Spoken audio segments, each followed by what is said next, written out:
السلام علیکم. نن د مش سره یو ملګری نو ستاسو ډېر خاص سړی دی، ډېر زبردست شاعر دی، فاروق جان وزیر نومیږي.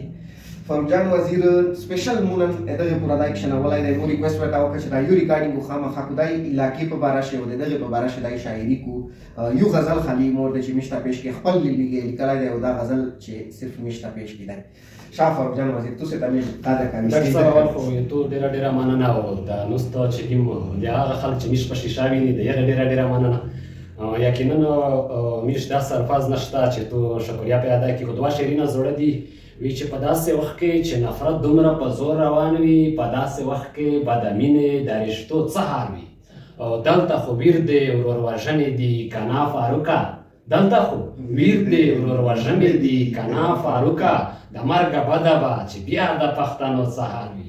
او غزل دی مننه ډېره مننه وي چې څوک راځي ښکاري که نه ده داسې مونږ خرڅوي ښکاري که نه ده داسې چې څوک راځي ښکاري که نه ده داسې مونږ خرڅوي ښکاري که نه ده داسې کاروان په یو نیم سړي نه ړنګېږي، کاروان په یو نیم سړي نه ړنګېږي، کاروان په یو نیم سړي نه ړنګېږي، خو ځای خالي ښکاري که نه ده داسې.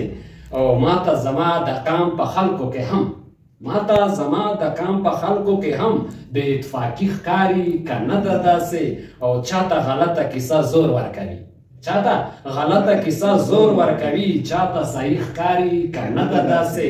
او دا یو په بل پسې کنځلې کول، دا یو په بل پسې کنځلې کول بې ایماني ښکاري که نه ده داسې.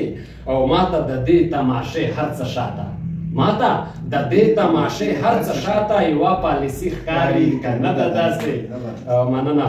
او د اوسنو ښکلو لباس چې ګورم، د اوسنو ښکلو لباس چې ګورم ډېر بازاري ښکاري که نه ده داسې.